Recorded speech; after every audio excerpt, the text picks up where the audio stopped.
this film's working title might as well have been Hillbilly Elegy, you know, except not total shit.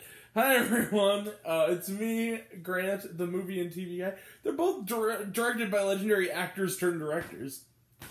Alright, hi everyone, it's me, Grant, the movie and TV guy. Welcome to Raised on Popcorn. Today we are talking about a film that is a carryover from last year. It premiered theatrically in some places back in December, and it began streaming this past weekend on Amazon Prime Video.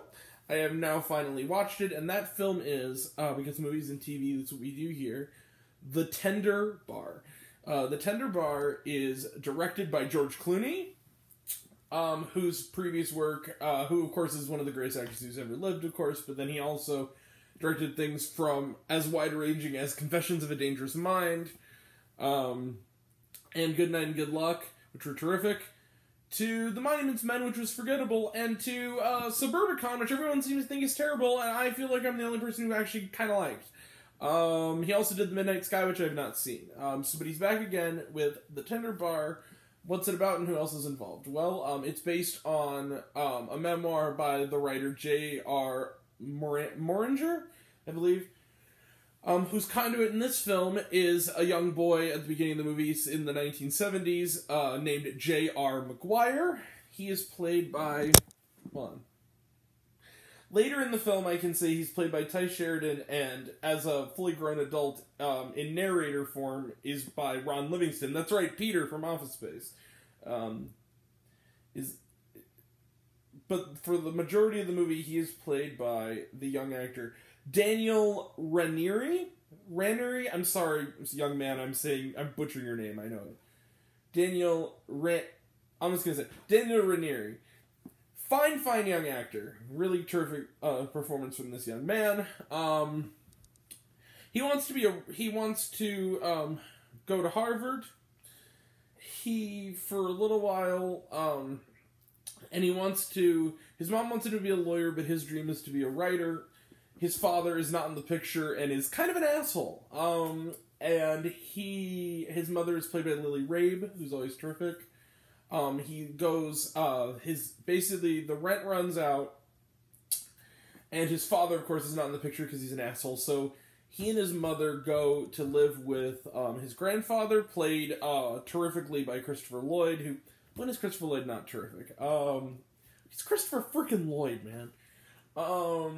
And he kind of ends up ensnared in his grandfather's house, which is sort of a Grand Central Station for the whole family, aunts, cousins, uncles, you know, the whole family under one roof, and he soon bonds with his charming Uncle Charlie, played by Ben Affleck, who runs a bar called The Dickens, and it's from that bar that little JR comes of age, under the tutelage of his uncle, who becomes an unexpected father figure, as he deals with the issues with his own father, his life in Harvard, and the events that would lead to him becoming a famous writer.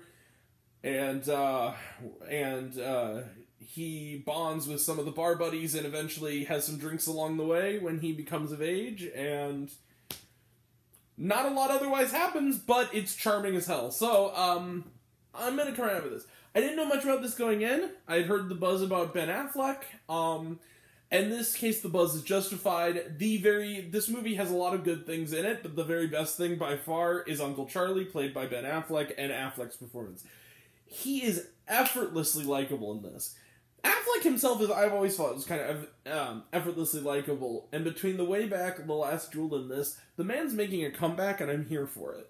And what I love about it is, you really buy that he loves this kid. Like, you buy it.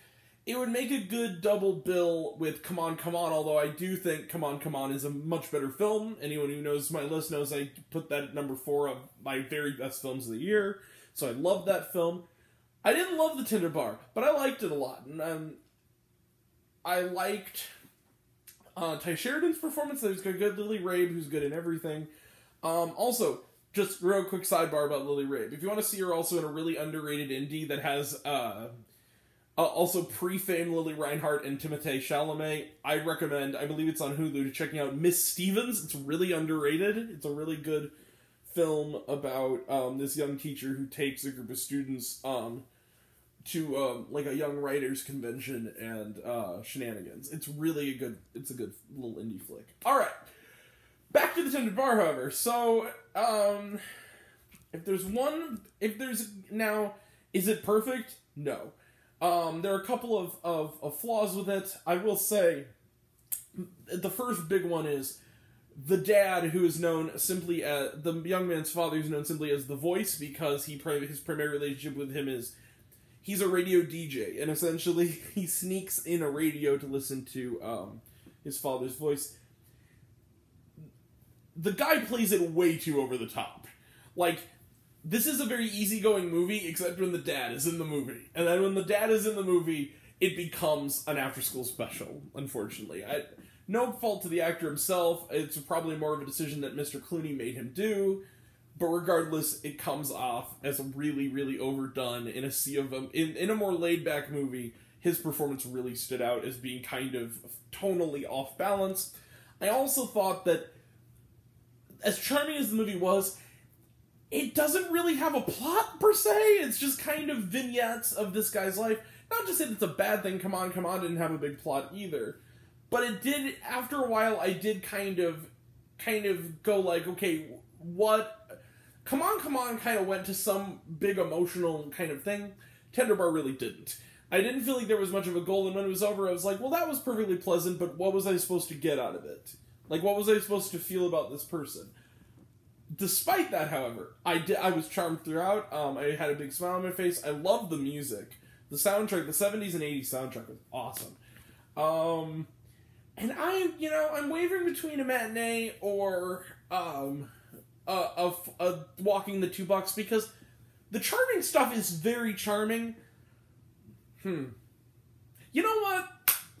It's worth walking 2 blocks for Affleck, by a hair, gets this movie another half star. I'm going to give the Tender Bar, I'm going to give it 4 out of 5 stars. Let's close the book on it. 4 out of 5 stars to the Tender Bar.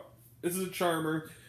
Is it a great movie? No, but it's a very good one. And I think that it's one of the better Clooney efforts, although again, I stand by that Suburbicon is kind of underrated. But that's beside the point. So yeah, Tender Bar, 4 out of 5 stars. Close the book on it. Trailer Trash None, watch it on Amazon Prime Video. Was there shawarma?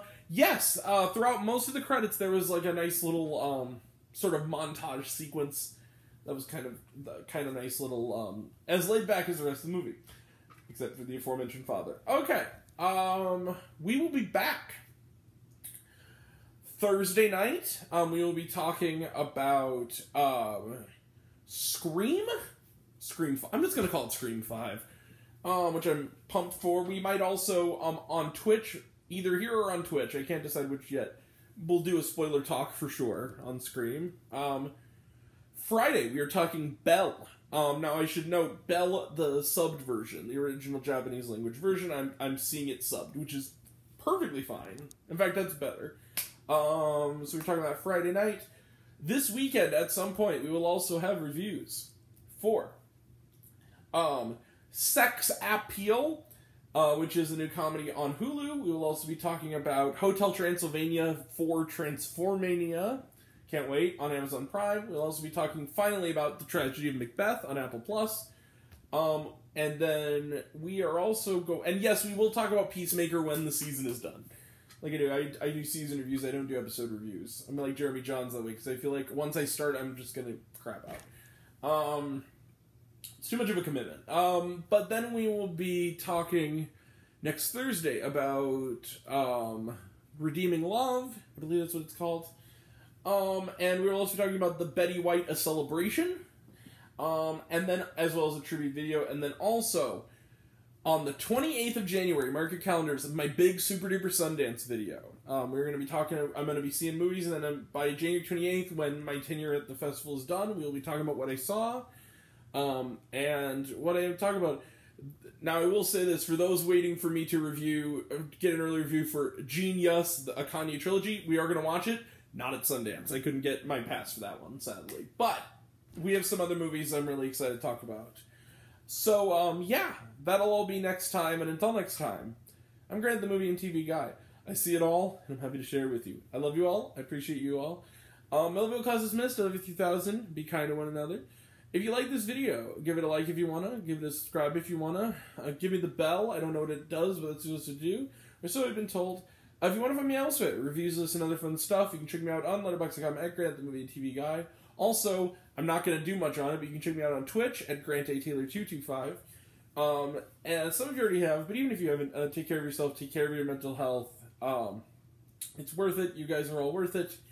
We were all raised on popcorn, and I can't wait to see you again at the movies. Thank you so much. Well, still working on the new slogan, but we'll figure it out. Point is, thank you all. Take care. See you Thursday night. Bye.